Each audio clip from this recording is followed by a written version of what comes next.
We have many folks that are going to be speaking soon, but I wanted to just talk a little bit about the crowd here. You've got a lot of his union brethren and sisters. The Teamsters came with a food truck, and they've been handing out goodies, hot dogs, chips, and whatnot from the food truck. We had some nurses singing a little bit earlier a song about Alex. And I think that the union president is going to speak tonight as well. News of the day, I'm going to talk about this until they start with the speeches. We can get caught up on a few things. ProPublica has some original reporting out a couple hours ago where they've now identified the two federal immigration agents who killed Alex Pretti. They are Border Patrol agent Jesus Ochoa and Border Protection Officer Raymunda Gutierrez.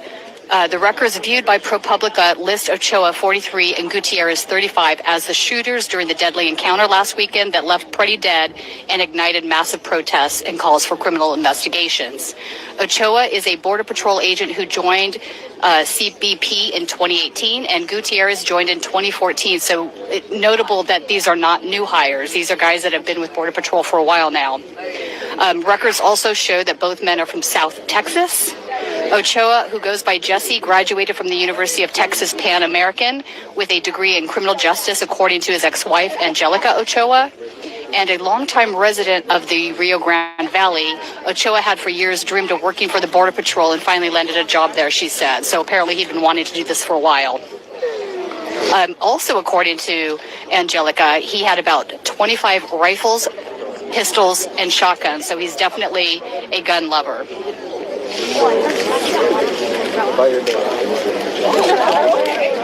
So they have not released the body cam footage yet from the officers, and state investigators, meanwhile, have accused the feds of blocking them from investigating the shooting. According to the DHS disclosure, the CBP officer, quote unquote, attempted to move the woman and Pretti out of the roadway, and the woman and Pretti did not move. That is according to the DHS report. CBP personnel attempted to take Pretti into custody. Pretti resisted CBP's personnel's efforts, and a struggle ensued. So that's their side of the story. We've all seen the videos, however, and it is pretty obvious that Alex was trying to protect the woman that was getting manhandled by the officer, and then they sort of threw him on the ground and started beating him and killed him. So, I mean, we've seen that from multiple angles now. The other update we've had today is 5-year-old Liam Ramos and his father have now returned to Minneapolis after their release from the ICE prison in Texas. And the judge in the decision actually really went hard on ICE. The judge says, quote unquote, the case has its genesis in the ill-conceived and completely incompetently implemented government pursuit of daily deportation quotas, even if it requires traumatizing children. Observing human behavior confirms that for some among us, the perfidious lust for unbridled power and the position of cruelty in its quest know no bounds and are bereft of human decency, and the rule of law be damned. So that was from the judge. Good? Yeah, I'm good. I'm going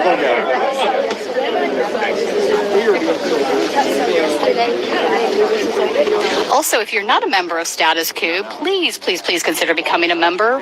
Your $5 membership every month is what funds our travels, our trips, and our reporting on the ground.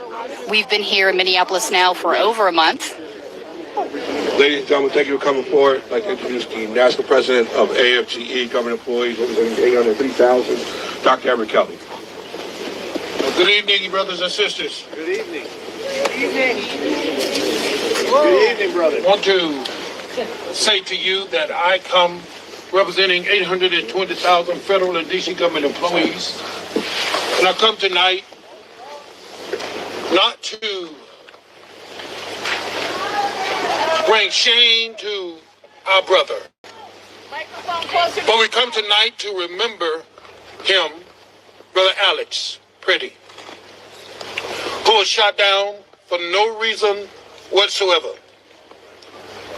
He was shot down being who he was, knowing that he was an intensive care nurse. He take care of people. And the very final act of his life told us exactly who he was. He was one that takes care of people, because in that very moment, he leaned over to make sure that someone else was okay. Yeah. He lost his life taking care of his fellow man or woman. Now, I'm a firm believer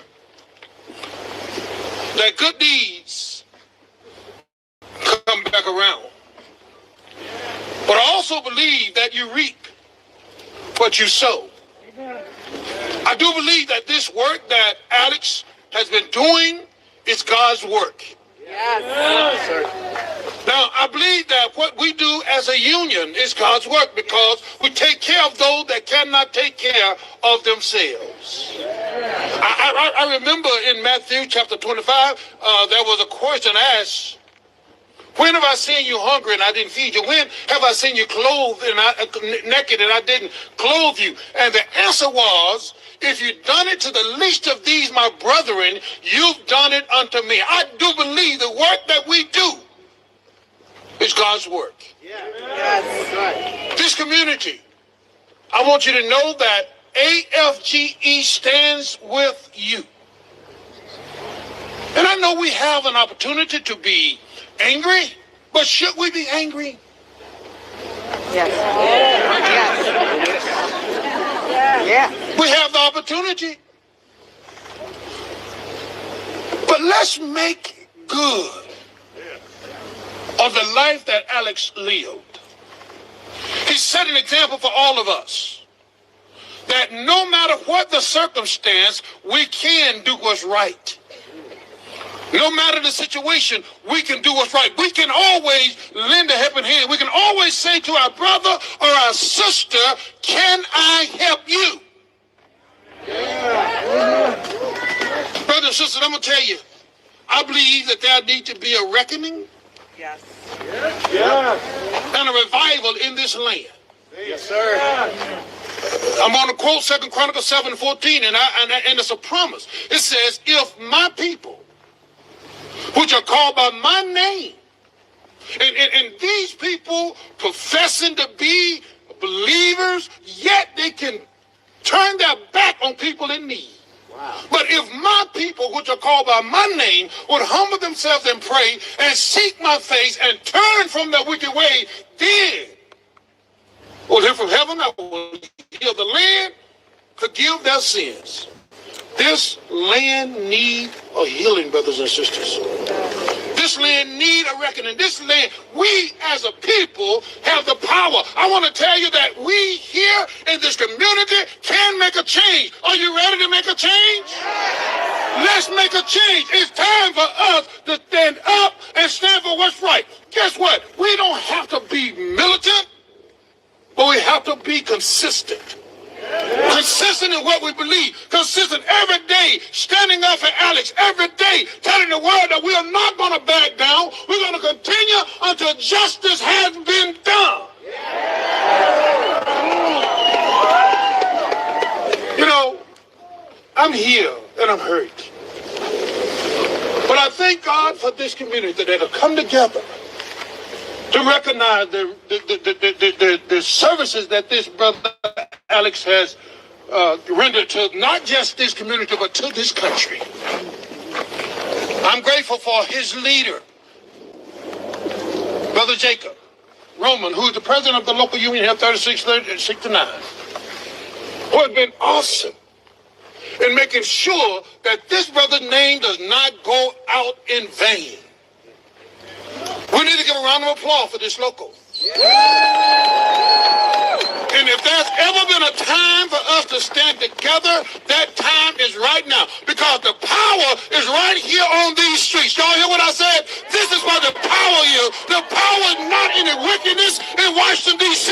The power is right here. Let me hear you say, we got the power. We got the power. We will use our power. And we will avenge our brother. Because we will not stand back. allow his life to have lived in vain. A fellow brother, a patriot, a nurse, one that cares. And we have to demonstrate our care. Let us not just remember, but let us recommit. Recommit to be that same person that Alex was. One that cares for each other. The life that he lived before all of us. I've heard nothing but great things about this brother. And then to hear the lies, the mistruths on the news. It's a shame. Let me hear you say it's a shame. And let me tell you, it's the failed and flawed policies that has caused this. That's why, as the president of the American Federation of Government Employees, I have called for the resignation of Norms. I've called for the resignation of Miller because the policies are flawed at best, and it continue to keep our people in the struggle. And we're not going to stand for it. Will y'all stand with us? Will you stand with us? Let's get the job done. I know we have so many that want to speak today, and rightfully so. So I'm not going to take a lot of time. I just want this community to know that I stand with them. Stand with you. And I love you. And God loves you too. We're so fortunate today to have with us the national president of the National VA Council, Miss M.J. Burke, who's been a champion. Come on, give a round of applause for her as she comes. Come on, M.J. Oh, thank you. Thank you, Everett. I'm going to be really, really quick because we really want to hear from these people behind us. That's our primary objective. Thank you for coming on 3669 and 1969. My name is MJ Burke. I'm the president of the National VA Council, and my job is really to coordinate the efforts of 170 VA locals representing who we say is 320,000 of the VA employees. And I think I need to say straight up, I did not know Alex Pretti personally, but I have been contacted by several of our locals who asked me to convey their sentiments, Jake, of solidarity. They are having vigils along with us tonight at their VA properties. And as fellow employees, they send the ICU people their warm thoughts in light of this tragedy. What I would like to comment, however, is that about 2 weeks ago, Alex did reach out to leadership to ask about the status of our National VA Union federal litigation. For those who may not know, the case centers around, strangely enough, free speech, separation of powers, and the right of federal employees to their constitutional freedoms without fear of reprisal.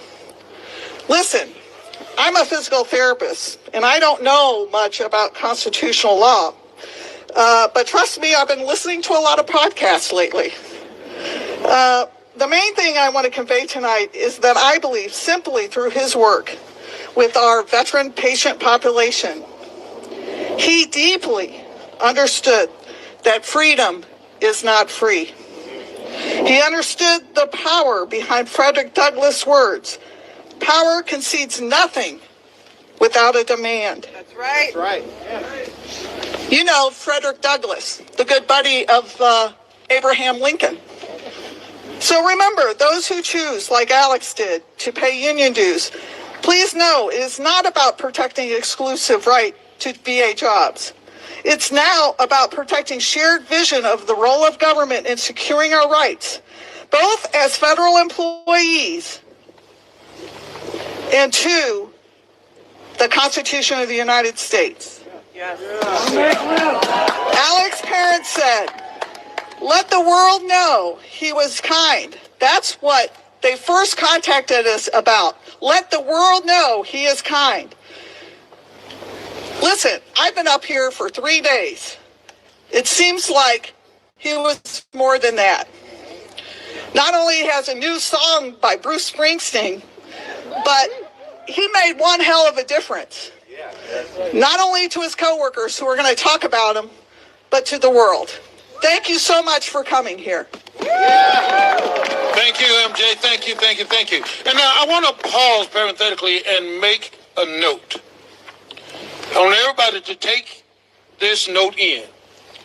Every individual that will speak tonight will either be speaking in their own individual capacity or in their union capacity, okay? I want everybody to understand that, because this administration has gone completely crazy, trying to intimidate people, trying to fire people, you just name it and they trying to do it. But I just want everyone to know that as they come, they're coming in their individual capacity or in a union capacity, okay? So before we have Jacob, who's the local president, come, we're going to have our congresswoman to come. Come on, give her a round of applause for our congresswoman. Thank you. Okay. Thank you. Senator Klobuchar, thank you, everyone. Thank you. Thank you, Everett. Thank you, MJ. Thank you, Roman. And mostly thank you. Thank you to Alex's co-workers, who you are about to hear from. I got to say that once again, Minnesota is at the center of America's heartbreak. Yes, yes. But you know what else we are? We are at the center of America's courage and hope right now. 50,000 strong. I was at that march. We marched and said, ICE out of Minnesota. Now! And we did it. We did it for Alex and for Renee. We also did it for that little 5-year-old that just got home today from Texas, Liam. And for the 2-year-old who got sent, and then we got him back in the middle of the night, got her back. Yeah. That's what's happening across our state right now. Yeah. But what I respect here, Everett, about what you're listening to with union leaders is it just shows you right now that unions, when unions are strong, the economy's strong. Yeah, when unions are strong, our rights are strong. Yeah. And when unions are strong, America is strong. Yeah. And that's what this is about. Yeah. Yeah. So let's talk about Alex. And you're going to hear from people that work with him every day. But this was a guy that his parents asked me to say this about a week ago, right after he was killed. They wanted everyone to know that he was so kind-hearted, and they wanted them to know that the lies told about him, calling him a domestic terrorist, were the most hurtful things that they could ever imagine be said about their son. Their son was a researcher early on, and he worked on research to help our veterans with Strep C, with doing things when it comes to exposure to toxics. He also then went on to join this incredible workforce of self-sacrifice to be on the front line for our workers, to be on the front line for our veterans, so that he believed in his heart that when a veteran needs health care, we think back, when they sign up to serve, there isn't a waiting line. And when they need good health care, when they're home in the United States of America, there should never be a waiting line in our country. So these workers are the ones who are those guardian angels. They are treating the patients with PTSD. They are treating, and I know you know what I mean, they are treating our veterans sometimes in the closing hours and the closing days of their lives. And you've all seen that video of Alex when he gave the last salute to that veteran. The kids of these veterans have been on TV. They've come forward and said how much Alex meant to their families, and that he treated every patient like it was his only patient. And I'm going to end with the words of one of his co-workers, maybe here, Caitlin, a doctor and a co-worker of Alex's. And she said, Alex cared deeply for the veterans that we served. And he was, in her words, a patriot, because he cared so deeply for this country and for the values that everyone here shares, regardless of political affiliation. The last words of Alex, you all know it, was when he looked at a woman who'd been shoved down by border control agents, and he said, what did he say? Are you okay? And I think we have all asked ourselves that question over the last few weeks. And the answer isn't always yes. But in Alex's name, in his name, and for what he stood for, we must get to a higher ground. We must continue to take this on. And in his name, we want to be able to say on behalf of our state and our country, when his memory and his vision and that guardian angel asks that question, are you okay? We want to be able to say to proudly for this nation, because you stood up, yes. Yes. Okay. Yes. Thank you so much. Thank you. All right, thank you so much from Senator Gorbachev. We appreciate all the work that she do for all of us, okay? At this time, I want to introduce the local president of 3669 here in Minneapolis, Jacob Roman. Jacob, who was the president of Brother Alex, okay? Thank you, President Kelly, and thank you, everybody, for coming. Alex, he was one of our coworkers. He was also a son, a brother, an ICU nurse, and a friend to many. It's okay, sir.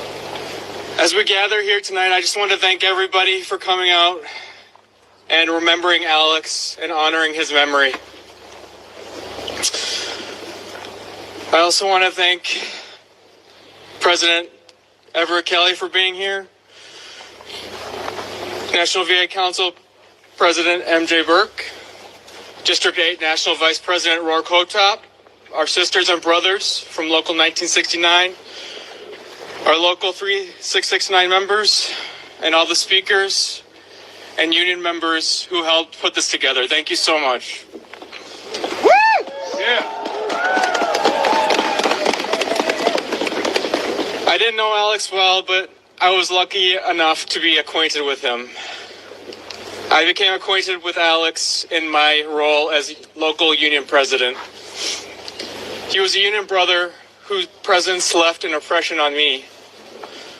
Alex would come to union events as much as he could on his lunch break, if he ever got one, because he cared about our collective bargaining rights. A few days before he was taken from us, I was fortunate enough to speak with him during an evening float shift to the ICU. I remember him saying, "Hey man, welcome." And the first thing he asked me was, "What's going on with the union?" If you work at the VA, you probably know it was not a surprise for me that he asked that question. Over the last year, there's been an attack on federal employees, including having our rights and our collective bargaining taken away.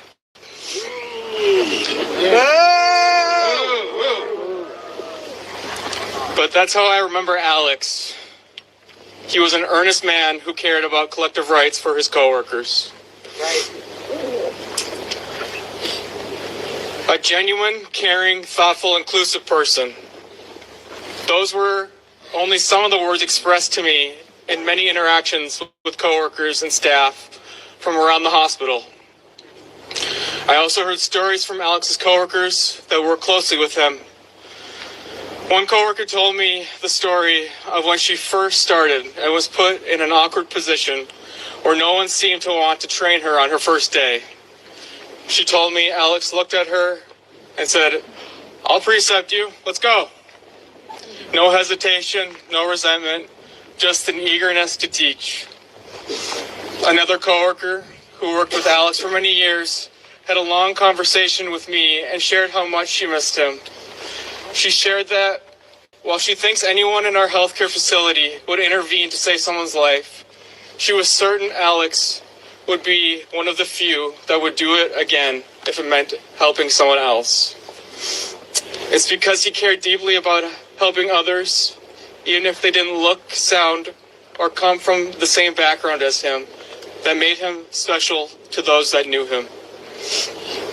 In the face of injustice, Alex recognized that his neighbors and community are worth protecting. To honor Alex, I want us to remember our shared community, our shared struggles, and most importantly, our shared humanity.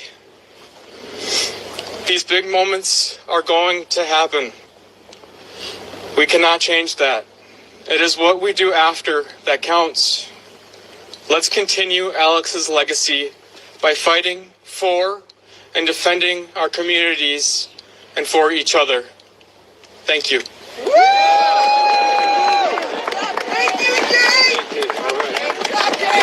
All right. Thank you, Jacob.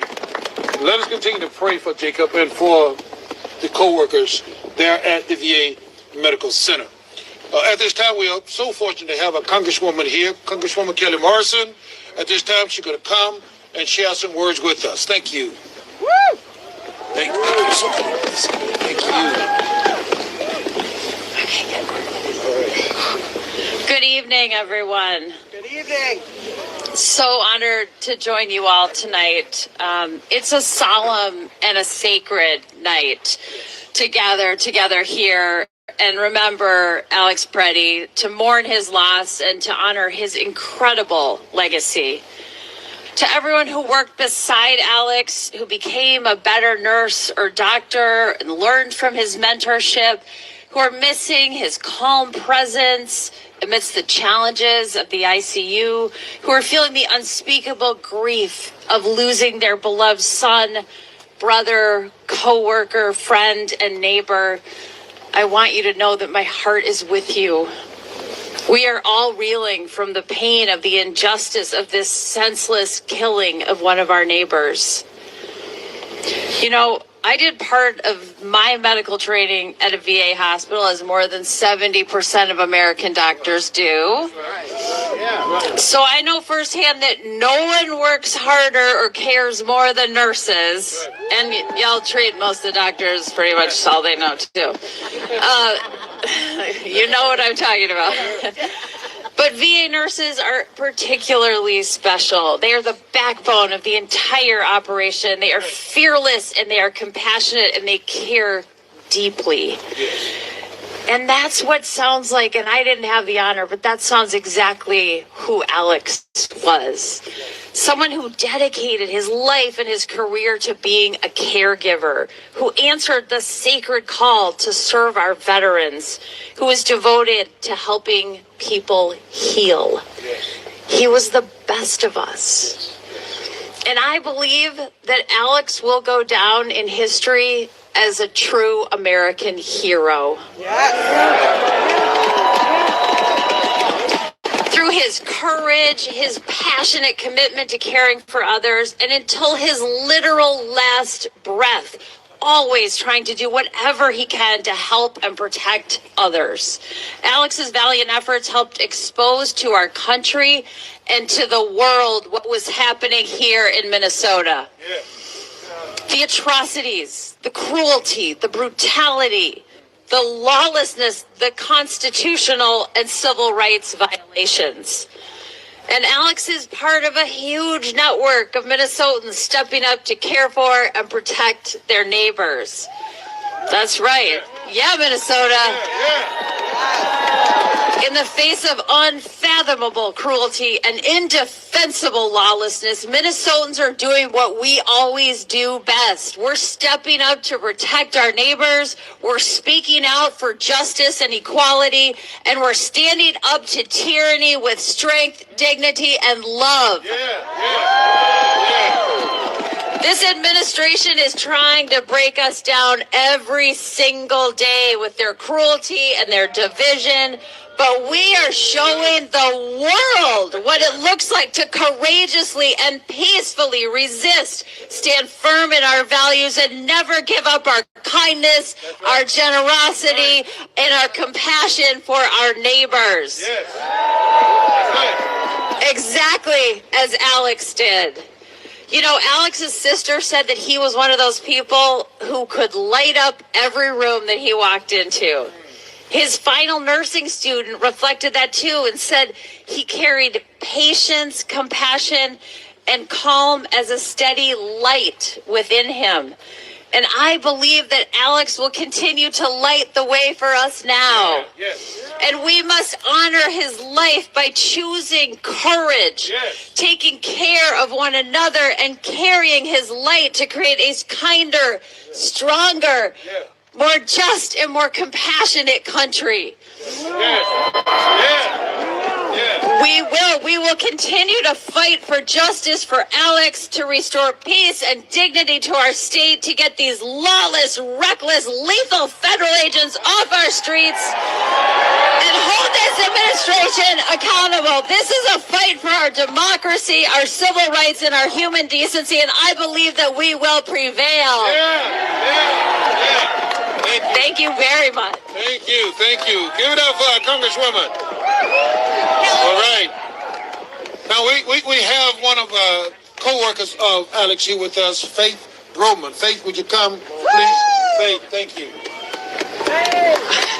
Thank you for having this event. We need to get this story out, and so we're so grateful to have an audience for that. I am a colleague of Alex, and I just happen to have access to his file, which happened to indicate that he actually interviewed for an ICU position on February 1st, 2023, 3 years ago today. And he actually was able to start in the ICU 3 months later, which is a miracle because it doesn't happen that way fast now. But taking a look at his resume and getting to know how he got to nursing, he started with a Bachelor of Biology, Science, and Environment from the University of Minnesota. And he did a lot of lab science and researching, and then which connected him with a lot of great physician researchers throughout the VA. And then he indicated that the question was, so why nursing? And he indicated that there were some barriers, like, setting up labs and barriers to grants and things like that. And so then he looked at nursing as the next best option. And so he got his associate degree at MCTC. And you know what his very first RN job at the VA was? COVID-19 clinic. That was March of 2021, and that was his first job. And then from there, he went to 3L, which is a medicine unit, and spent that time until he came to the ICU in May of 2023. And so there are a lot of people that know him. He, in days of low census in the unit, he goes out, and he is probably our best ambassador to the rest of the House because he is so nice and friendly, and he makes connections with everyone that he works with. I can't say that for for the rest of the staff, but he makes us look good. And I can't really speak to necessarily the intimate conversations that happen during the shift. There are other great people that can do that. But I can tell you that there are a lot of people that have sent wonderful messages of the connections he's made with patients, with family members, with other staff doing procedures in the unit that have taken a long time, to do, and his calm, compassion, presence, ability to do what needs to be done made a huge difference and certainly got their attention. So this has just been a horrible week this past week, and we've grieved a lot, and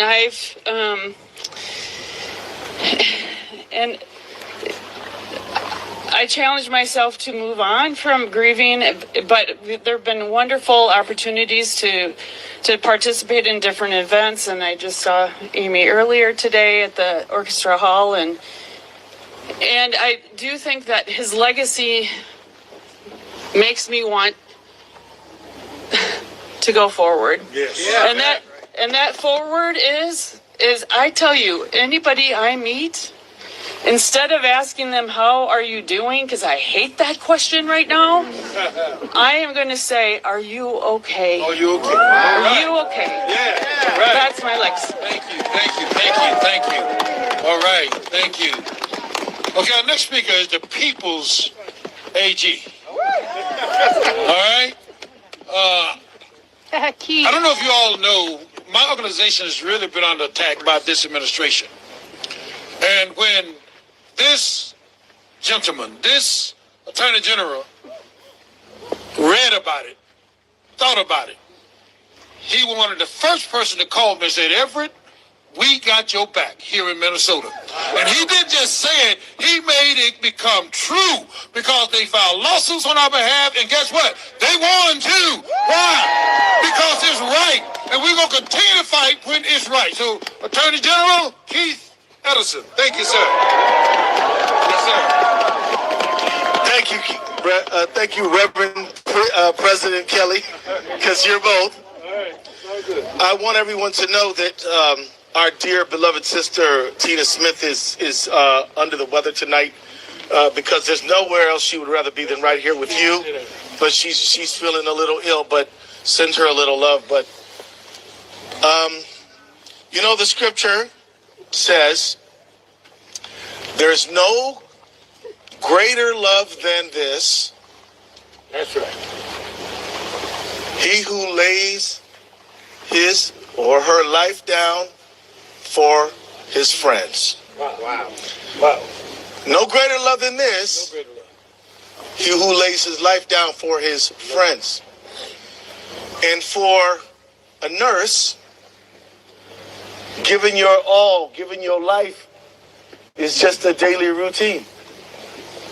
Giving all that you have to help others be better is what nurses do every day. But Alex Pretti, not only did he give his life to the health of all, and everyone was his friend, at a critical moment when a woman was thrown to the ground, he gave his life then. Yes. Wow. Yes. I don't think he got up in the morning thinking that this was his last day. That's right. But he didn't lead his life in a way where he was constantly scared of his own welfare. He was more concerned about how he could help other people. That's right. Wow. Right. Yeah. He was more concerned about what can I do to help you. Not I'm worried about what's going to happen to me. I'm worried about what's going to happen to you. Yeah. And so when he saw that lady thrown to the ground, he could only do what he's always done. Yeah. He could only do what he has always done. Yeah. Try to help. Yeah. Yeah. And for that sacrificial act, he was shot down and killed. We all know. Yeah. We saw it. Yeah. But I just want you to know and to remember that when Alex was taken out of this realm of existence, it was an act of love. Yes. Yes. Yes. It was love that motivated him. Yes. It was love that made him jump to help to that woman. It was love that made him get up and go to that hospital every single day. Yeah. Yeah. He was animated by love. Yeah. And we must be animated by love. Yeah. And some of us need to just remember that this fight that we're in with our own federal government, which we pay taxes to, this fight that we're in is not going to be over short. And it's going to take all of us. It's going to take marching. It's going to take praying. It's going to take voting. It's going to take suing. It's going to take writing songs. It's going to take a lot of things. Yeah. But it's also going to take persistence, loved ones. Yeah. And I just want to leave you with a quick story that I think Alex could appreciate, and I know you can, Mr. President, Mr. Reverend. You all know the great Martin Luther King lost his life on April 4th, 1968. He was supporting striking sanitation workers. That's right. You should know that he was there to support striking sanitation workers who had been on strike and had been so ruthlessly treated by the segregationist leadership in Memphis that the workers had to carry a sign declaring, "I am a man." Yeah. Right. And that's how ruthlessly their manhood was denied to them. Yeah. Their humanity was denied to them. Yeah. And so Martin Luther King went and marched with them, stood with them, prayed with them. And when he was lost to them, they understood something. And that is that the wicked forces in this world may take our heroes from us. Yeah. But we have to carry on. And those strikers in Memphis, Tennessee, Reverend, they didn't quit. They didn't quit. They kept marching, friends. Yeah. They kept marching, and they won that strike. Yeah. And you and I are going to win this strike. And from now, and we may lose loved ones, we may lose brave ones, we may lose people who show us and teach us love every single day, but we will not quit because it is in their memory that we march on in love. Yeah. So I love you, Yeah. and you love this nation, Yeah. and we're going to save it. God bless. All right. Thank you. Thank you. Okay. Now, we are very fortunate tonight to have with us the Lieutenant Governor of this great state, Peggy Flanagan, right here. Come on. Give it up for her. All right. Thank you. Thank you. Thank you, Mr. President. And thank you so much to my fellow Minnesotans for being here. Buju, Peggy Flanagan, addition Kaz, Gishuwebida Mokoy, and to go Guabagaga ni Kagnan Dunchaba, Mangan Dame. My name is Peggy Flanagan. My Ojibwe name is Speaks in a Loud and Clear Voice Woman. I'm a member of the White Earth Nation. My family is the Wolf Clan, and the role of our clan is to ensure that we never leave anyone behind. And I see that here tonight. Yes. That spirit of not wanting to leave anyone behind. And when I think about Alex Pretti, I think about my namesake, my Sandy Whitehawk, who was cared for by Alex Pretti just a few weeks ago, who talked about how kind he was, how gentle he was, how he made her laugh, and that ultimately he was a healer. And so all of us in this moment, we have our occupations, but what I want us to think about is what our vocations may be in this moment. Because for Alex, as a healer, he did that everywhere he went. When he was on his shift, when he was in the streets, when he was looking out for our sister and he said, "Are you okay?" That his vocation was on full display.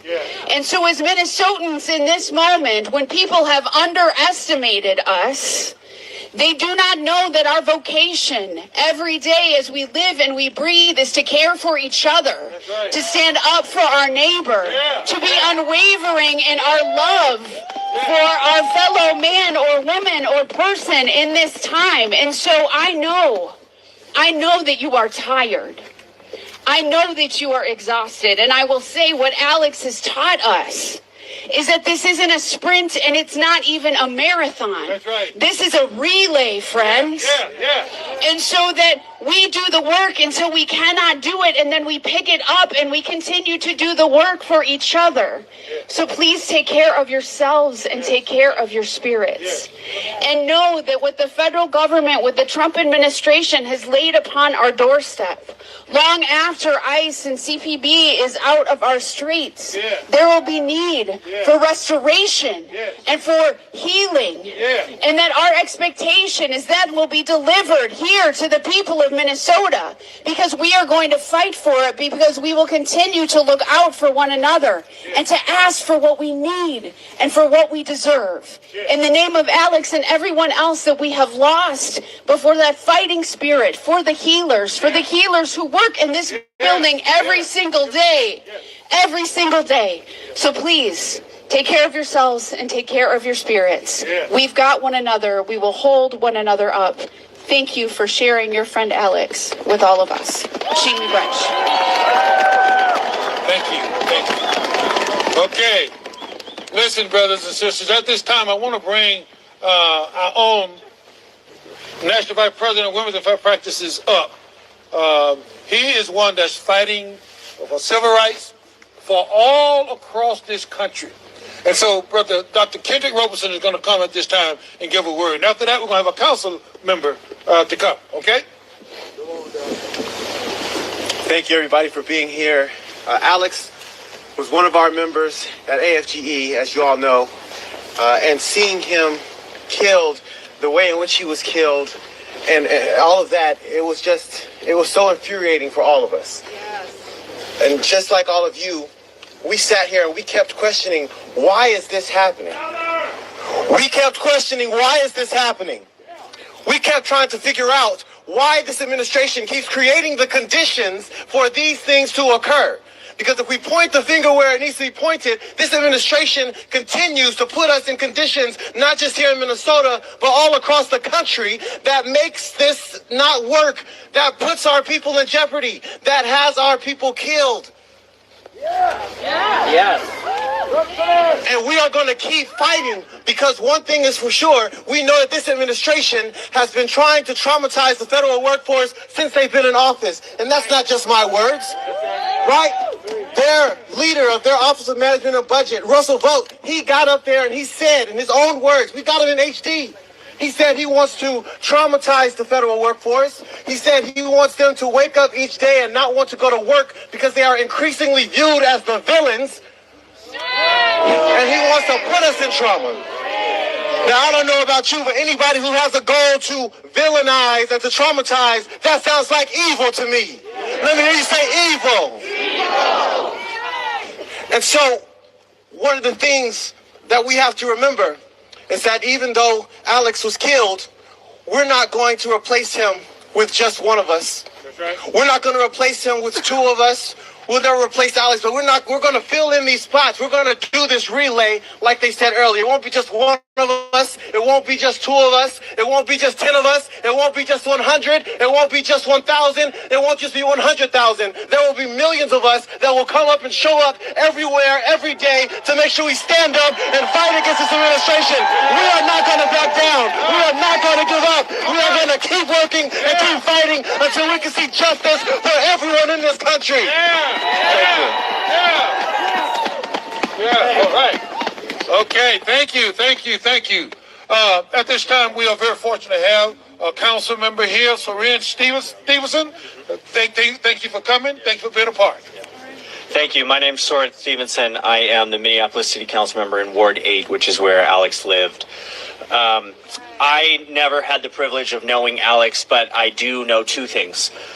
Before I was elected, I was an AFSCME member, and so I know public employees, and I know that the floor would fall out from under us if we didn't have our public employees and we didn't have the unions that represent them. That's right. The work that you and that we do is absolutely vital for people's lives to move forward. We saw this with Alex being in the ICU. I saw it working on the streets with homeless people. The floor would fall out from people who need us the most. And so I see your labor, and I see what Alex was doing, and we need more of that in this country. The other thing I know is I know nurses. In 2020, I was shot by a Minneapolis police officer with a rubber bullet, and I lost my left eye. And so I spent a little time in the ICU myself. And as I was laying there in the middle of the night, it was during COVID, and so my family couldn't come visit me. As I was laying there, it was a male nurse who washed my body down and who comforted me. And I said, can I please hold your hand? And he reached out, and we just held hands for a little bit. That's awesome. Because that's what I needed. Yeah. And I know that Alex was doing that day in and day out for his patients. You can see it in his final moments. You can see it in a sort of video that has been made public so far. This is the kind of love, this is the kind of care that he was giving to our veterans. Yeah. And it feels like we simply cannot go on without him. That's right. It does feel that way. Yeah. And in a certain way, we did lose. We lost something so precious. And so the tapestry that Alex was a part of, it is torn. But we have a chance now to repair that tapestry with something a little different, but something still beautiful, but imbued with pain. And that's us stepping forward and saying the love that Alex brought forward, the care that Alex brought forward, I can do one step of it. I can't do all of it. We can't make up for him entirely. Right. But each one of us, we can take one more step. One more thing, whether it's joining one more observing shift, or whether it's loving a little deeper our patients in the VA. We can do one more thing, and together, if we get hundreds of us to take one more step of love, one more step of care, we won't replace this world that Alex made so great, but but we'll still have a loving and beautiful tapestry between all of us that is going to get us through this time, and that is going to ultimately make us win against these fucking fascists. And it's that love that's going to get us through, and it's that love that is going to have us caring for each other long after they're gone. So thank you for having me, and keep up the good work. Thank you.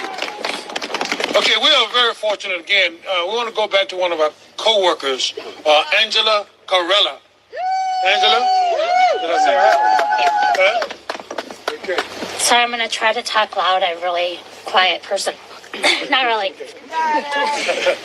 So Alex was my friend. Alex was my coworker. I'm sorry. Alex was my friend. Alex was my coworker. We worked a lot of long night shifts together. Alex was really passionate about human rights, and he lived that and talked that. We had lots of conversations about what Alex felt about things. He showed up for his coworkers. We work in an environment that can be hard. We take care of some of the sickest people, and we do that because we want to. We want to take care of those people, and Alex showed up for those people. I was shocked to see my face with Alex in that video on the internet. I'm thankful that we have that moment captured. We don't always know the impact we're having on people when we go and do, our daily job and our daily career and our thing that we care about. But I'm telling you that the amount of people that have reached out to me personally and to my friends and family, people care. And it's so nice that you have done that. I didn't know how we were going to get through this week. It's been devastating, horrifying, terrible, all the things that you can imagine. And yet we're still taking care of the sick people. But you know what happened? Everyone showed up for us. We got cards and gifts and of food, coffee, candy, notes, flowers. Every day when we come in, there's something more that someone's saying, thank you, keep your head up. Thank you for doing this. Alex meant a lot to us, and I know he meant a lot to you. And all of those little hugs from you all that have lifted us has got us through this week. I don't know where we were going to be. It was really difficult to come to work, and we love our job. We do it because we like to, and we want to take care of people, and that's what Alex did, and that's what Alex wanted to do. And I can't thank you enough. The different ICU families that have reached out to. I wanted to quote one of the cards. I think it was Regions ICU, and I'm sorry to not name you all personally. I know the University of Minnesota ICU teams and Fairview and Essentia and Masonic and Regions, and everybody has reached out. And you think of that like just a small gesture, but to us, that was just a hug. It was a kindness, and you didn't have to do it, and you did it. And I thank you so much. And what the person said on the card, sorry, 1 second. I'm a little nervous.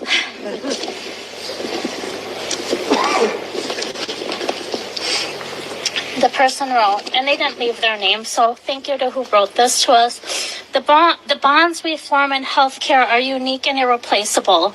We see the worst of the worst together. We support our patients and each other through some of the most challenging times. So when something tragic happens to one of us, we all feel it. This is how we make it through together. And that's the truth. The truth is, with you guys here, keeping Alex's voice, his cares, he lived to help others, and that's what he did. And we were so fortunate to know him and have him as a friend and care for him intimately on a daily basis. We relied on him, and he relied on us, and that's our family. And we're broken without him, and we miss him. And I just thank you all. Thank Angela. All right.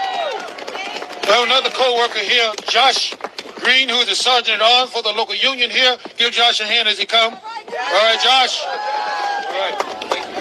All right, thank everyone for coming tonight. I did know Alex Pretti on a somewhat personal level as a colleague of his, but I'm choosing tonight to read the words of one of his coworkers that knew him just a little bit better than I did and unfortunately could not be here. Alex.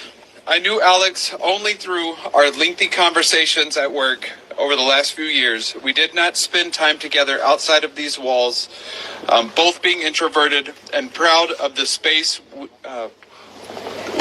we created between work and home. But we did dream together about our ideal world in the wee hours of the night or our task-filled nature of the day shift. Alex was curious about everything, curious about what blend of coffee I had, curious about language, curious about the environmental impact of AI, curious about the best hikes in and out of town, curious about the bikes of Amsterdam and learning that the Twin Cities are considered North America's Little Amsterdam. Because they're completely connected by bike paths. Curious about all the intricate workings of the heart and how it heals on both objective and subjective levels. Curious about the long-term side effects of caffeine on the central nervous system, which would immediately send us to diving into PubMed to prove to one another that we could justify our obscene consumption of black coffee. Curious about how long it took to get non-canteen sushi for lunch. Curious why so many of us complained about not having time to sit because he insisted on his workers' rights for himself. He'd say, "I got this, just go take a break." Woo! Alex and I both worked in cancer research, though in very different capacities. We were both musicians. We discussed the impact of music on activating the parasympathetic nervous system in clinical trials for late-stage cancer. Yeah. Alex may not have been a millennial, but he certainly had some Gen X DNA. He was an informed and socially conscious idealist, but colored with a touch of Gen X's staunch persistence, realism, self-reliance, and work-life balance.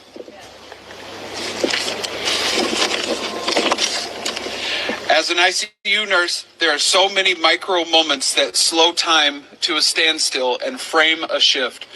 When words elude us, you could count on Alex to find the silver lining. The man who could find peace before the dust settled. Alex candor both ground a situation and simultaneously could disarm it.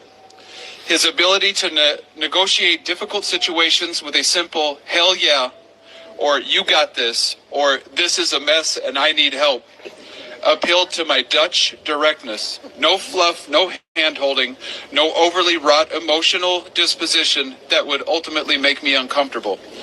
Alex could read the room and, with silent negotiation, move a situation from a proper dumpster fire to an ambient embers with one subtle, understated comment or act of kindness. We spent hours unpacking our love for dogs and pets that we have lost and still mourn, our love for the outdoors, and the solemn moments accompanied on a long hike or bike ride. Our mutual hatred of inflammatory, ill-informed news, admitting that we would often change the channel in the patient's rooms given the opportunity. Alex never shied away from political banter with patients or colleagues, but Alex's perspective would occasionally force others to consider their own cultural paradigms. We spent time unpacking Kantian ethics and deontological principles of treating others the way you'd want to be treated. Far from more popular theological arguments neither of us subscribe to, though we both did admit that the beauty of the world must have been designed by a woman. I always told Alex that we would have been he would have been an incredibly gifted educator, and he would smirk and say, "Nah, I'll just precept. This is a hobby."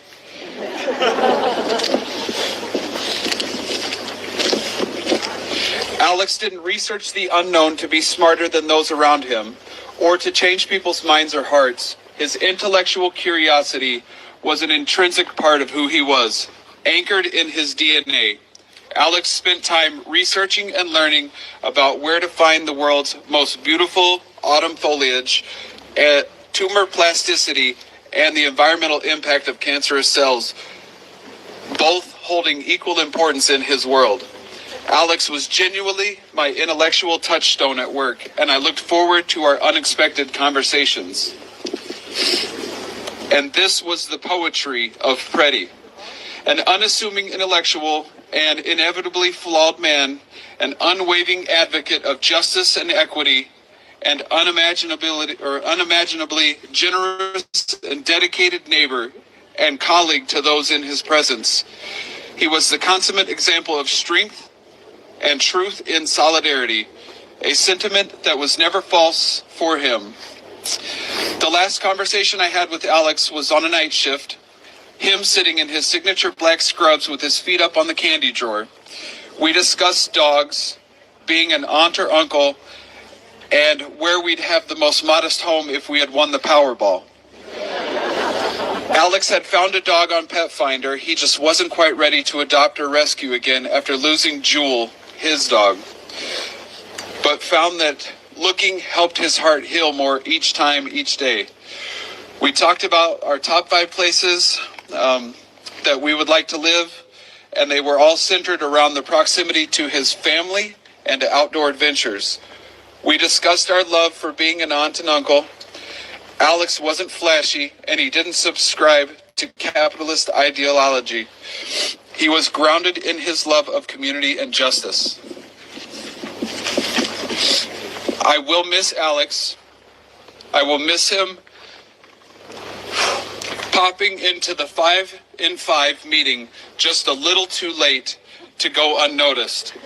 I will miss his witticism and his signature phrases. I will miss his colorful skill in redirecting a confused patient. I will miss seeing him unpack the inner workings of bedside nursing to new students making their way through clinical rotations. I will miss his uncanny ability to qualify the feeling of flipping back and forth between days and nights, something only a handful of us still do. I will miss him humble bragging about his great vasculature as I have to pull out an ultrasound to place an IV in a patient. But I will mostly miss his legacy of earnestness and advocacy on all levels for his patients, his beliefs, his neighbors, his family, Mother Nature, science, music, and all contributing factors that make the world a more just and more beautiful place to live in. Thank you for being a hero, the hero you were, and continue to be for the people around the world. We didn't think we'd ever lose you that day, but your legacy of resistance in community is not lost on us. You've inspired and motivated the entire world with your final words. Are you okay? We are not okay. Thank you for remembering us. It's our job to mobilize and make things okay.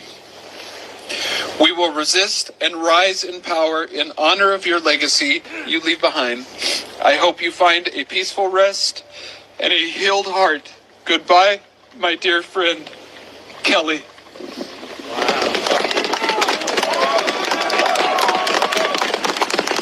Okay, we have another colleague, Jessica. Jessica, would you come, please? Okay. I will try to keep this brief because I know in Minnesota fashion, nobody can feel their toes. So, hello, my name is Jessica Hauser. I hold the distinct honor of being Alex's final nursing student. I would love to stand here and tell everyone Alex and I had an immediate, unique bond. Maybe we did, but my gut is just telling me he just had a way of making everyone feel lucky enough to make them feel special and be his friend. Alex taught me that nursing is more than the skills and knowledge we carry into a room. It is the presence we bring with us once we enter it. He told me the ICU is a no panic zone. Panic is rarely helpful, especially in medicine. He said, if something feels overwhelming, just pause, breathe, calm yourself. You will find that clarity waits just beyond that first rush of fear. Give yourself the space to respond instead of react. He told me nurses bring steadiness in moments of fear and uncertainty. Long after your shift ends, patients will remember how you made them feel. We saw his presence shine in his final moments, helping a woman from the ground, his arm around another. It is felt most deeply in the voices of the patients who have come forward, sharing stories of his compassion and those gentle, meaningful connections he created through the simplest acts of his care. He would be so proud to see us following his guidance in the wake of his death. The way communities have come together to grieve in a steady, calm, joy-filled, supportive way. How we stood up for peace and justice with focus and strength, just as he always did. Alex always was cheering me on. He knew even before I did when I was ready to learn something new. He would smile, his head half cocked, and say, "Jessica, you're up."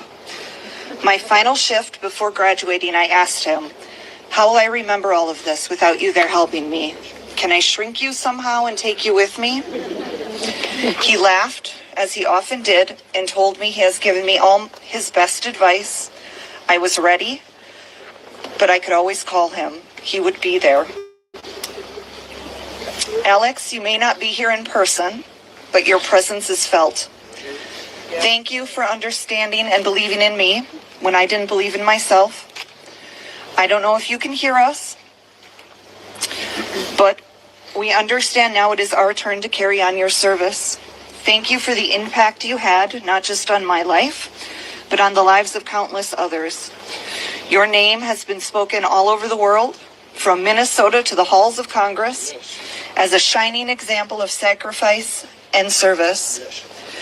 I know you would smile at that. Others have learned with those of us who knew you already knew. You are a good friend, a good neighbor, and a good nurse. Your light will be our beacon as we continue your tour of justice and healing. Thank you.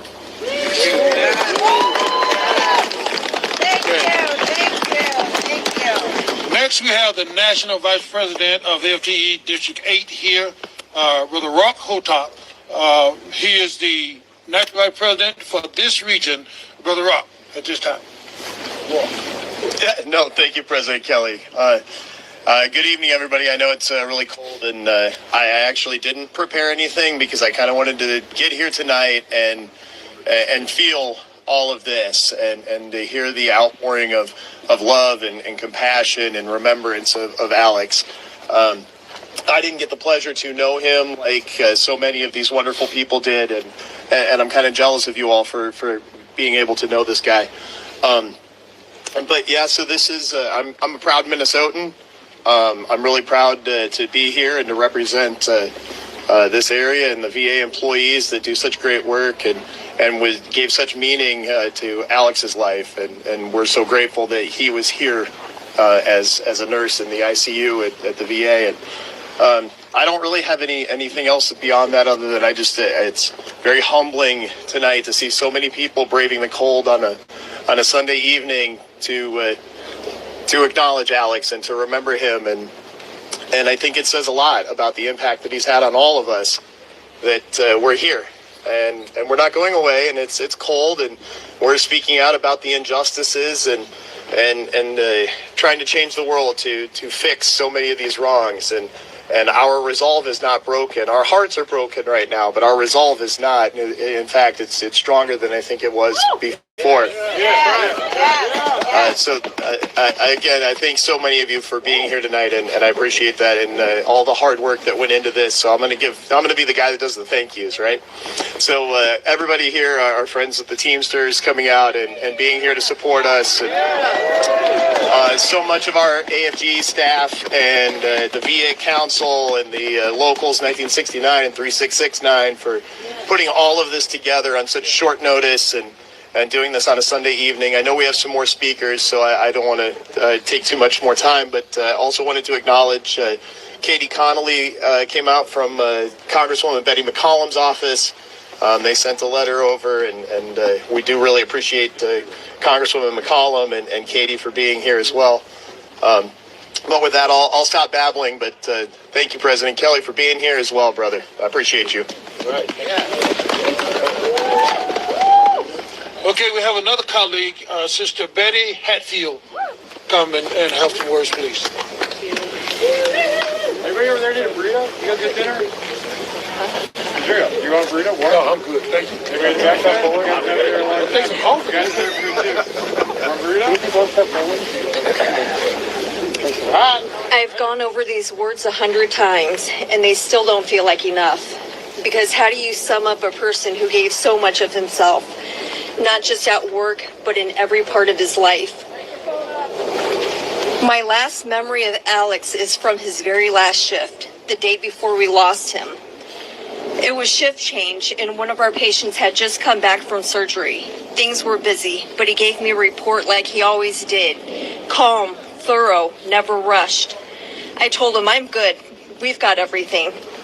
A little while later, after his shift had already ended, after he could have gone home, he came back to me while I was still settling that patient. He said, I gave the other patient his scheduled medications for you. Don't worry about it. You stay here and you get this one settled. He stayed late, not because he had to, not for recognition, but because that's who he was. His priority was his patients, his coworkers, and the veterans we cared for. It was never about him. It was always about taking care of someone else. That's what Alex did every single day. He gave his time, he gave his energy, he gave his heart to others, and ultimately, he gave his life. I don't think he ever truly understood how much of an impact he made. But look around. Look at all of us here. Look at the lives he touched. Patients, coworkers, friends, family. People who felt seen and protected because of the kind of person he was. He believed in standing up for people. He believed in helping those who were overlooked, pushed aside, or treated unfairly. And he lived that belief passionately and consistently in the way he cared for others every single day. I will always remember him walking back to help me, even when he didn't have to. That small moment says everything about who he was. We will miss him. I will miss giving and receiving a report with him. I will miss his positive attitude that always started and ended my shift on a better note.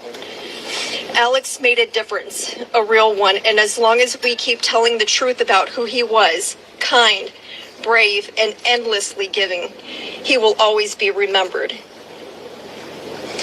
He will never be forgotten.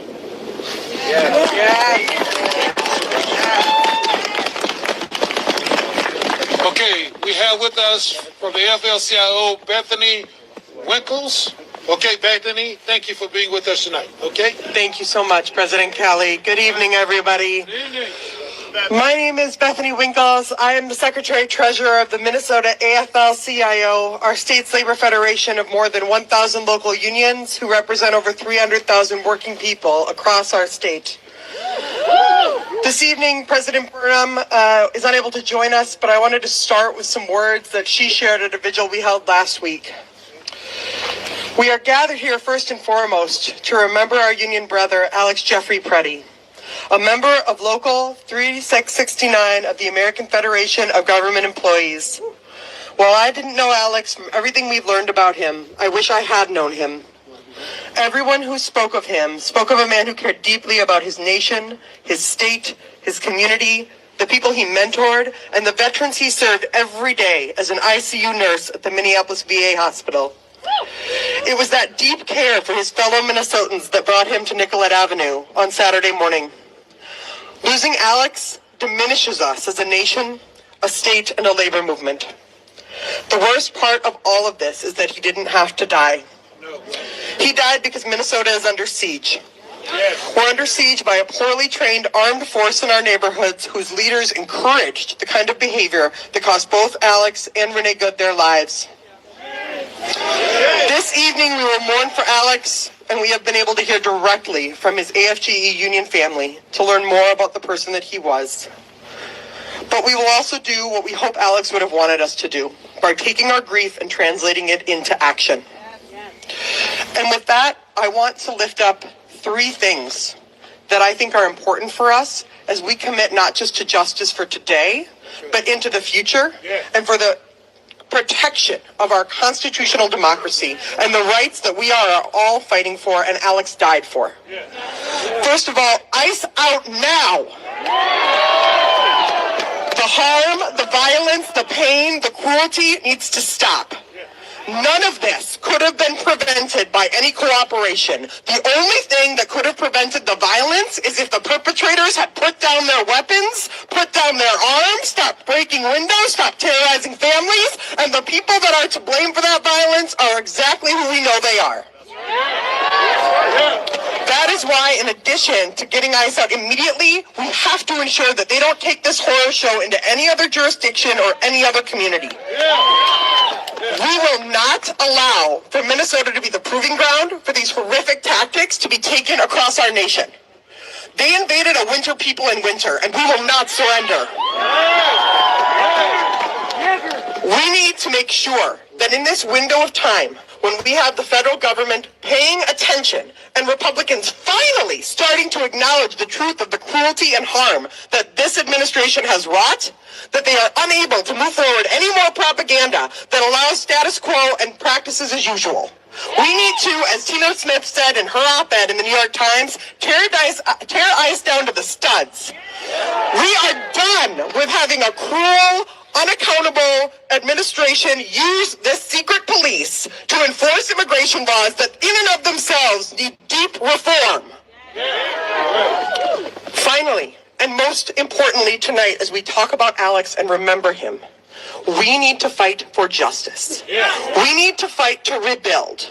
We need to fight for truth and reconciliation so that the people who died here, the people who were harmed here, cannot be turned into one more piece of the propaganda wheel that said that January 6th was a peaceful protest. We know the truth, and we need to make sure that there is only one truth in this country about what happened here in Minneapolis, here in Minnesota, and that we are not going to allow for our brother Alex to be dragged through the mud by Noam, Miller, or anyone else who dares to put his name in their dirty mouths.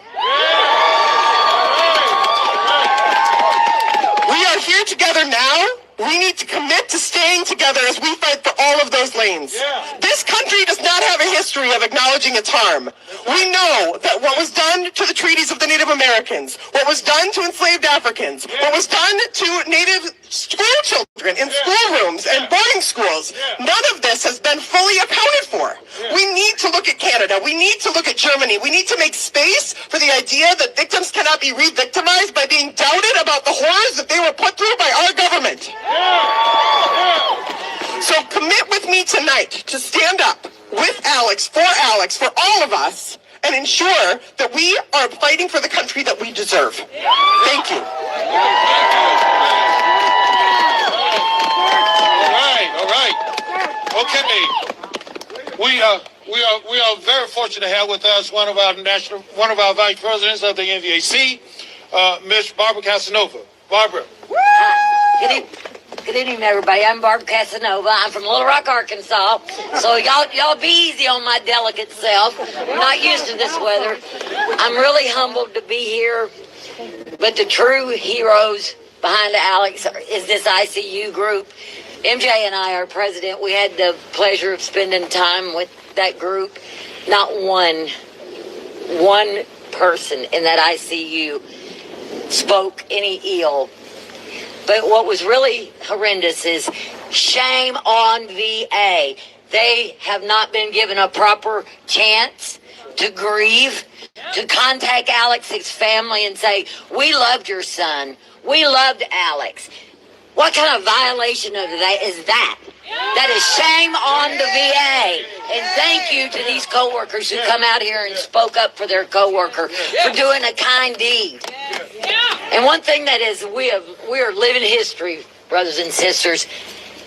And Trump is living proof that more is not better. Only better is better. And Minnesota is better. These people here is better. And I challenge the way that you can stand up. We have been hit hard in the federal government, particularly VA. Minneapolis has always been a shining beacon within all of our locals.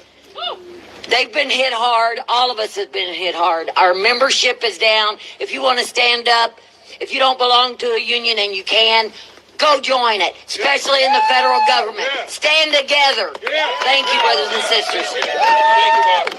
Okay, thank you. First of all, let me just say to all of you that have taken time out of your busy schedules to be here tonight, I want to say thank you.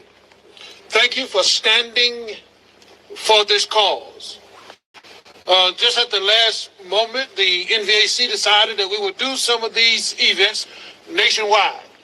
And we have several events going on even as we speak right now. All over this country, people are recognizing Alex Pretti.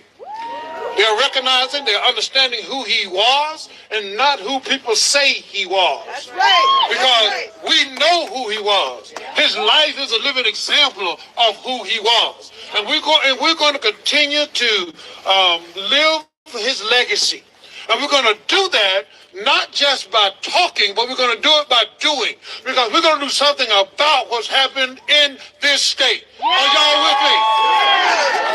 You see, this is the thing about it. This is the thing about it. As I said earlier, you know, the power is right here. We the people, we have the power. Let me hear you say it. We the people. We have the power. And we're going to make change. We don't care who get in our way. We're going to continue to fight. We're going to continue to stand up until change has come. I'm with you. I stand with you. I stand with the governor of the state. I stand with the citizens of this city. I stand with every federal worker and the VA. I stand with you. We just need all of us to stand together. Can we stand together? What about our brothers over there in the team? Can we stand together? Let's do this. Let's do this. Let's do this. We're in it together and we're in it to win it. Let's go and let's have a word of silence right now because, you know, everybody believes in a higher being. You might not believe in the one that I believe in, but whomever it is at this moment, let's pray to that being. Let's have a moment of silence as we thank God for the life and the legacy that Alex leaves behind. Let us thank God for allowing him to be that sacrificial lamb that was slain. But let us stand. Stand in unity. Stand in solidarity. Believing that the change will come. Let us bow.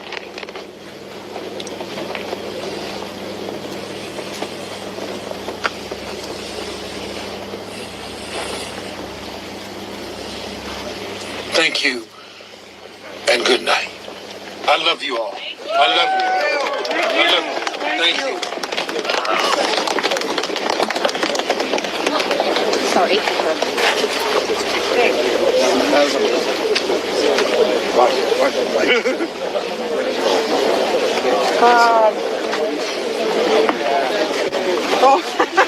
Well, that's kind.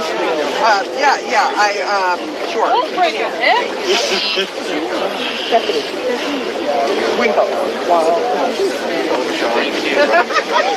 Good evening, everybody. Obviously, we are here at the Alex Pretti Memorial at the VA hospital where he worked. I invited the ACLU gal to come over and talk with us a second.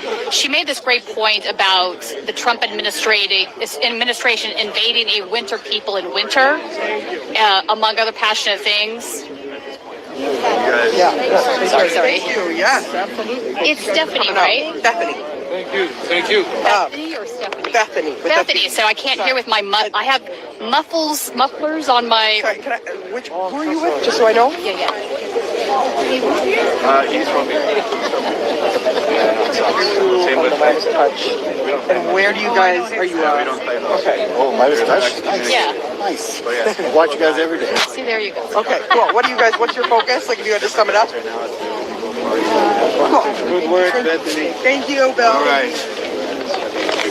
Cool. Republican Party. No, that's great. Okay, just I wanted to I catch got you. So I had heard with my earmuffs on that your name was Stephanie, but it's actually Bethany. So thank you for correcting that. Bethany, you're with the ACLU, so you're obviously a union person, yes? AFL-CIO. I'm the Secretary-Treasurer of the Minnesota AFL-CIO. Okay, thank you for correcting that too. Let's go over here a little bit, yeah. You made this great point about the Trump administration, Border Patrol, ICE, invading a winter people in winter. I can attest to this because I'm out here freezing, but you guys are like, we're fine, we're fine. You made a passionate speech, though, about union rights and how they all tie together with human rights and how that's sort of who Alex Pretti was. What are next steps as far as union organization? We had this general strike last week. We had a second one this week. A lot of people believing that that is how we unify against the Trump administration. What are your thoughts on all that? Well, the first thing I'd say is that mass mobilization needs to continue. The power of the people to demand and force our elected officials to take action, to not waste this opportunity for real change, real accountability, is hugely important. When I think about getting into the streets, right, I also want to acknowledge we have a Trump administration who takes every opportunity to attack unions, takes every opportunity to weaponize the federal government against collective bargaining rights. And so we need to keep mobilizing in ways that make sense for our union families and for our unions to do so without fear of reprisal, right? So we saw a lot of unions who have contracts that have no strike clauses, are subject to the NLRA, finding creative ways to get in the streets, finding creative ways to be not only adhering to their contracts and protecting their collective bargaining rights and the attacks that are coming from this administration, but taking action. And we need everyone, both in the labor movement and outside the labor movement, to think that creatively. What can you do? How can you gum up the works? How can you show that this economy, that this country runs because of the working people of this country, and we need to demand that they are listening to us?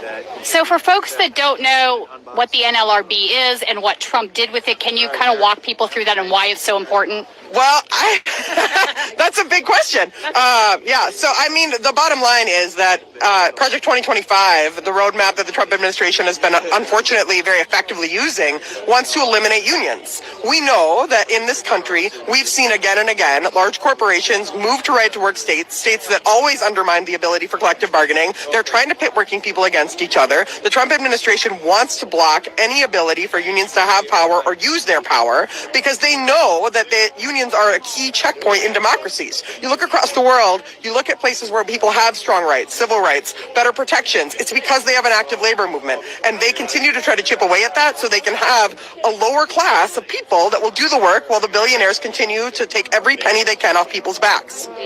I'm about to ask you a question that I guarantee you've never been asked before, but it needs to be asked. There's been a lot of pushback in various places I've been against police unions because a lot of people believe that police unions shouldn't be part of the working class unions as a whole group, like it's a different sort of animal. Do you have any thoughts on that, especially with like ICE and Border Patrol doing what they're doing right now? So I will say first off that at the Minnesota AFL-CIO, we do not have police unions within our affiliated organizations. The second thing that I will say is everyone deserves collective bargaining rights. No one and no organization should use collective bargaining rights to protect bad actors, to protect bad policies. We talk about the importance of having a union contract so that people aren't getting trampled by it, but that same contract shouldn't be allowed to trample others. Right. I think that's a solid answer, actually. Any parting words for anybody? If you haven't found your lane and you're not finding how to make action, you need to find that lane now. We do not have time for people to sit back. I would deeply call on people across the nation who are wondering what they can do. Read Senator Tina Smith's New York Times op-ed. Demand that those words are in the mouths of every senator who say they are standing with Minnesota. Demand that Chuck Schumer is leading arm in arm with Tina Smith and not selling out any options that we might need or have for real accountability. And demand that we take this opportunity to really make change. Thank you, Bethany. I appreciate your time. Yeah, thank you. All right, so that was Bethany from the AFL-CIO. Again, she gave such a passionate speech. I wanted to try to talk to her. I also wanted to try to talk to Keith Ellison, but he already skedaddled. So just going to go over before we bail tonight. By the way, I have to say, I love these things. This is like a native tip. I have no glove on this hand now, so I could use the microphone and my phone to read my notes. And this thing is called a hot hand. You stick it on your hand, and it keeps your hand very warm. Thank you for the light. It's getting dark out here. All right, two things I wanted to bring up. ProPublica had a piece came out today where they have now identified the two Border Patrol agents that shot Alex Pretti. Both of them are from Texas. Neither of them are new hires, and I think that is an important fact.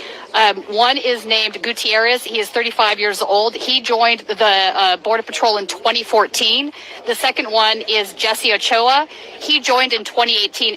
They are both from Texas. Ochoa's ex-wife mentioned that he was kind of a gun nut, and he has been stockpiling weapons for years, that he had always had a dream of joining the Border Patrol before he finally did. So that sort of leads us to believe that maybe he had a certain political motivation in mind for joining Border Patrol. The other thing I wanted to mention is that, hang on, let me scroll down here. The 5-year-old Liam, who we heard addressed tonight, Liam Ramos has been brought back to Minneapolis. And another thing I wanted to mention, because this hasn't been discussed yet, is there is apparently a measles outbreak in the detention center in Texas. So this is sort of where anti-vaxxer stuff is now meeting, having people in such closed, confined areas. And I love this guy sitting up a light over here. So I wanted to also mention something that I think is important. I think what we heard tonight from everybody that spoke, the folks that know Alex very well, is that he was a kind and caring person, that he believed in human rights, that the reason he was out there on the street doing what he was doing is because he believed in those human rights, which is markedly different from what we are hearing from the Trump administration. We had Kristi Noem basically say he was going to come and do mass damage against agents, which is just complete nonsense. We had Stephen Miller insist that he was a domestic terrorist. We've all seen the video. It's obvious that he was just murdered. So we are going to wait to see, I guess, where justice takes us. The Department of Justice has now opened a civil rights investigation into the two officers, or at least they're saying they have. Initially, they weren't going to do that. We don't know if that's superficial, if that's going to be some sort of cover-up, or what's going to come from that. But it doesn't look good. Anyway, thanks for joining us tonight. I'm going to sign off because it is really cold out here. We appreciate you. If you are not a Status Quo member, please consider joining for $5 a month. Your membership would help us pay for this trip. We spent $25K here being in Minneapolis on the ground for the last 6 weeks. Obviously, we travel and cover stories all over the place. And your $5 a month is what helps fund those trips because we are not corporate owned. Anyway, Tina Desiree Berg reporting for Status Quo on Midas Touch Network. Thank you for joining us. Damn, it's cold out here. Yeah.